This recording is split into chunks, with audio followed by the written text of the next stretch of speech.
Welcome back to the podcast. We have a great show for you today. High tone. Okay, I have a confession to make. Oh boy, what did you do this time? Well, last month I decided to, completely change my entire life. Oh wow, a whole life change. Exactly. I went out, I bought a brand new water bottle, I bought a shiny new notebook. The absolute essentials. Right. I felt like a completely new, perfect person. And then Let me guess, you stopped. I completely gave up on my goal after exactly 4.5 days. Oh man, the classic 4-day transformation. Have you ever felt that? I mean, you buy the gear, you feel amazing, and then nothing. Yeah, me too. It is incredibly common. I mean, we buy the notebook and we actually think the work is done. Yes.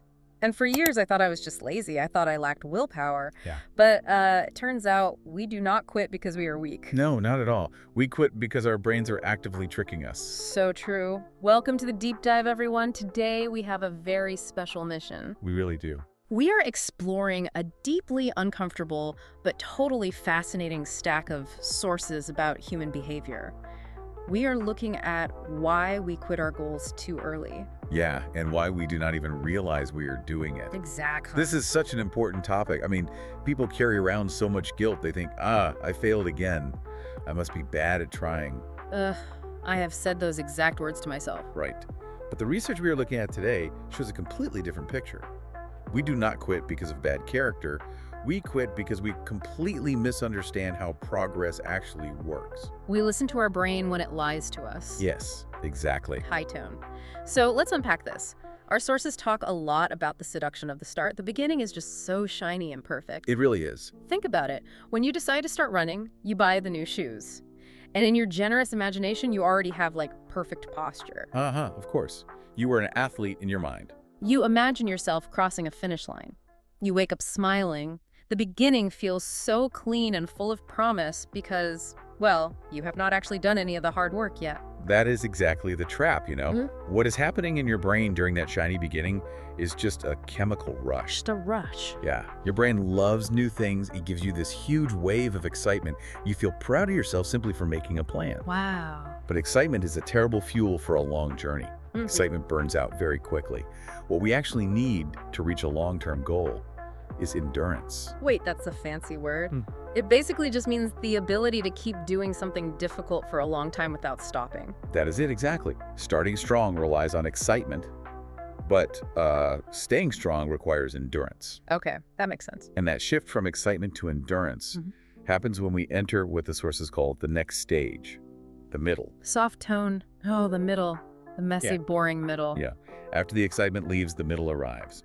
And the middle is not shiny at all. No, it is not. It is repetitive. It is quiet. It is really unclear.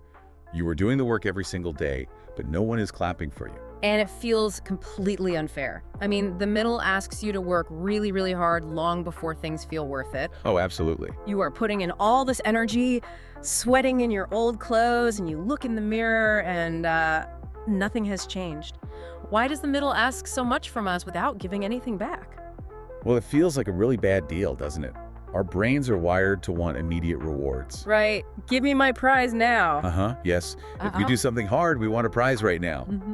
But the middle stage does not reward you quickly at all. And because of this, the daily effort can really take a toll on people. Wait, that's a fancy phrase. It basically just means to slowly have a negative effect on your energy or health over time. Yes, exactly. It is not one big dramatic failure. Little by little, you just keep showing up. You keep trying. Yeah. But you're not seeing the results you expected. So your energy drops, you feel bored, and because of that heavy, bored feeling, people become reluctant. Wait, that's a fancy word. It basically just means you are not fully willing to do something anymore. You hesitate or delay it. Precisely. You start to bargain with yourself. You say, I am a little tired today. I will just do it tomorrow. Oh, I know that lie. Or the classic, I will just restart fresh on Monday. Monday's always the magical day. You become reluctant because you are judging your progress based only on what you can see. And that is a huge mistake. So why is that a mistake? Why do we judge our progress so poorly? Well, Here is where the source material gets really interesting, actually. The research explains that real growth is almost always quiet. Right. Invisible progress is actually the foundation of everything we do. I love this concept. Change is happening silently under the surface. Think about someone learning a new language, like English. Okay. They might feel terrible because they're studying every single day, but they still cannot speak perfectly. They feel stuck. Yeah, that is so frustrating. But maybe today, they understood a joke a native speaker told. Maybe they feel a little less afraid when ordering coffee. The structure of the language is building inside their mind, even if the perfect words are not coming out of their mouth yet. That is invisible progress. Exactly. You know, when I was reading through the notes, I started thinking of this as the bank account report card problem. Oh, tell me about that. Think about it like this. Imagine you decide to build wealth and you put $1 single a day into a bank account. Okay, $1. You look at your bank statement after a week, you see a balance of exactly $7. You look at that paper and yell, "This is nothing. I am still broke. This saving thing does not work." $7 definitely does not feel like financial freedom. Right, you only see the small number. You do not see that you are actually building the habit of saving. Under the surface, the wealth is slowly building. The system is working. Exactly. You just cannot see the big, shiny result yet.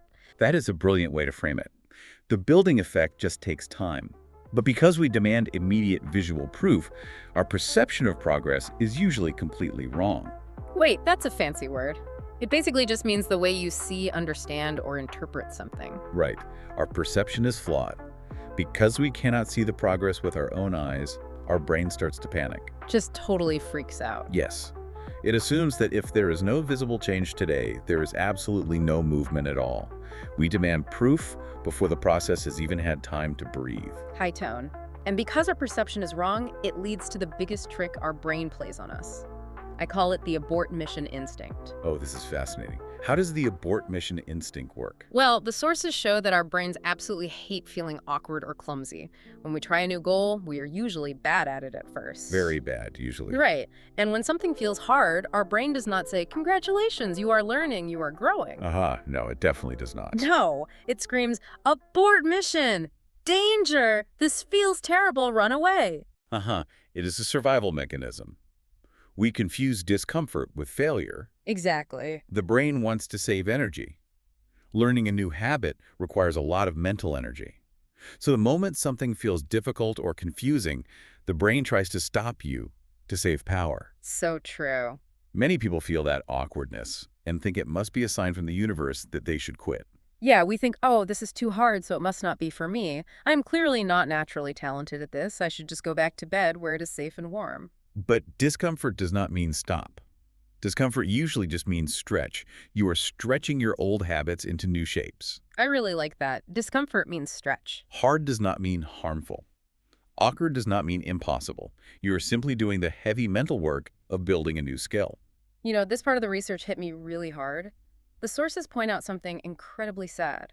Because people confuse awkwardness with failure, they often quit when they are on the verge of a massive breakthrough. Wait, that's a fancy phrase. It basically just means you are very, very close to something happening. You are right at the edge. Yes. The statistics on this are heartbreaking. You are right at the edge of the magic. Right at the edge. The invisible progress has been building up under the surface for weeks. The results are finally about to show. But because you feel uncomfortable today, you walk away just before the reward arrives. Wow. You walk away from the better version of yourself that was slowly being built in the dark. Okay, let me push back a little here because I think our listeners might be wondering the same thing. Sure, go ahead. Shouldn't we quit sometimes? I mean, what if the goal really eye us wrong for us? I do not want to force myself to do something terrible and miserable forever just because I am supposed to have endurance. That is a very wise question, and it is an important difference to notice. The sources actually agree with you completely. Walking away from a goal can be very healthy. Oh, good. That is a relief. Sometimes a path truly is not right for you. But, and this is the absolute key, that decision must come from wisdom, not from one single tired emotional moment. Ah. So you look at the goal when you are calm, not when you are frustrated on a Tuesday afternoon. Exactly. If you want to quit because your values have changed or you realize the goal does not fit your life anymore, that is wisdom. Makes sense. But if you want to quit just because you had one boring week or one bad day where things felt heavy, that is just the abort mission instinct tricking you. That makes so much sense. And what makes that emotional, frustrated moment even worse is the comparison trap. Oh, the modern comparison trap. Social Yeah. media. Yes.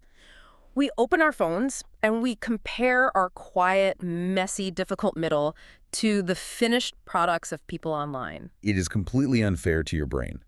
You are struggling on day 14 of a new fitness routine. You are tired, you are sweaty, you feel awkward. Sweaty and awkward, yes. Then you look at your phone and you see someone online with glowing skin, standing in natural sunlight, drinking a perfect green juice, looking effortlessly healthy. Haha. It is always the glowing skin and the green juice. Always. It immediately makes you feel like you are failing. You think, I do not look like that. I am doing this all wrong. Because social media makes growth look like a straight, clean, easy line. It removes the struggle. But real life is uneven. It is emotional. It is messy. So messy. When you compare your reality to their filtered picture, your brain gets robbed of its own sense of reward. Yeah. You stop feeling proud of your small steps. Soft tone. So let's bring this all together. If the middle is so hard, if our brains are tricking us to save energy, and if social media makes us feel terrible, wait, no, I mean, if all this is happening, how do we actually stay? That is the big question. How do we survive the messy middle? Well, the source material gives us 4 amazing, actionable steps to stop quitting. These steps are very practical. Let's break them down for the listener. Step 1, remember your honest reason. Right, and the research is specific here, not the dramatic, perfect reason you wrote down when you bought the shiny notebook. No, not that one. You need to find the quiet, deeply human reason, like wanting to have peace in your mind, or wanting to be healthy enough to play with your children, or simply wanting to prove to yourself that you can finish something. Come back to that simple, honest truth. Beautifully said. The quiet reasons are the ones that actually hold you steady when the excitement fades. Totally. Step 2, allow imperfect consistency. One of the sources has a fantastic quote for this. It says, a messy effort that continues is stronger than a perfect effort that disappears. I read that quote and thought, that needs to be printed on a very serious coffee mug. It really does. But seriously, it is so true. Why does messy effort work better than perfect effort? Because it builds the habit loop in your brain. If you demand perfection, the moment you make one mistake, you quit. Right, because the streak is broken. Exactly. But if you accept messy effort, you keep going. Maybe you only exercised for 10 minutes instead of an hour. Maybe you only practiced English for 5 minutes while waiting for the bus. Just a little bit. It was messy, it was short, but you kept the habit alive. The brain learns that this behavior is just part of your life now, no matter what. Just keep the flame alive, even if it is a very small fire today. I love that. Which brings us to step 3. Do not wait for inspiration. People always ask themselves the wrong question. They wake up and ask, do I feel inspired today? Do I feel motivated? And the honest answer is almost always no. I rarely feel inspired when my alarm clock goes off. Exactly. Motivation is an emotion, and emotions change every hour. So instead of asking if you feel inspired, the sources suggest we should ask a different question. What question? Can I stay with this a little longer? Just for today? Can I stay just a little longer? That removes all the pressure. You don't have to be excited. You just have to stay. Exactly. And finally, step 4. When things feel really heavy and impossible, you must narrow down the goal. Wait, that's a fancy phrase. It basically just means to make something smaller, clearer, and much more focused. Do not try to fix your whole life by Tuesday. Please do not try to fix your whole life by Tuesday. It requires far too much mental energy. It really does. If the goal feels too big, your brain will trigger that abort mission panic we talked about. So you make it smaller. If writing a whole chapter of a book feels too big, narrow it down. Just one paragraph. Exactly. Just write one paragraph. Focus only on the single next step in front of you. This has been such a deeply helpful deep dive. It completely changes how I view my own failures. Now, before we wrap up the show, we're going to do something special to make sure these concepts stick with you. Oh, I know what time it is. It is time for the word to. I love this segment. We're going to slow down and recap 5 powerful vocabulary phrases from today's sources. This will help you lock in the knowledge. We will keep it conversational, but very clear. I will give you the number, and you give our listeners the phrase and the simple definition. Ready? I am ready. Let's do it. Number 1. When the boring middle starts to steal your energy. Take a toll. This means to slowly have a negative effect on your energy or health over time. Take a toll. Number 2. Because it takes a toll, you start to hesitate. Reluctant. This means you are not fully willing to do something anymore. You delay it. reluctant. Number 3, you feel reluctant because you only see the $7 in the bank. Perception. This is the way you see, understand, or interpret something. Perception. Number 4, because your perception is wrong, you quit just before the magic happens. On the verge of. This means you are very, very close to something happening. On the verge of. Number 5, to stop yourself from quitting, you make the goal smaller. Narrow down. This means to make something smaller, clearer, and more focused. Narrow down. Sock tone perfect. Thank you for walking us through that toolkit. Now, before we go, I want to leave you, our listener, with a final thought to mull over. This is the best part. Something to think about long after this deep dive is over. I want you to look back at the goals you walked away from in the past. Yeah, think about them. Think about the language you stopped learning, the instrument you stopped playing, or the project you put in a drawer. What if you didn't actually fail? What if you were just sitting right on the verge of the magic? What if the invisible progress was already there and you just needed to wait one more day for the results to break through the surface? That changes the entire story we tell ourselves. It really does. You are not weak and you are not lazy. You just need to outsmart your own brain. Thank you so much for joining us on this deep dive. We hope you find the courage to stay in your own messy, quiet, beautiful middle. Keep going. Accept the messy effort. The progress is there, even if you can't see it today. Until next time, stay curious and be kind to yourselves.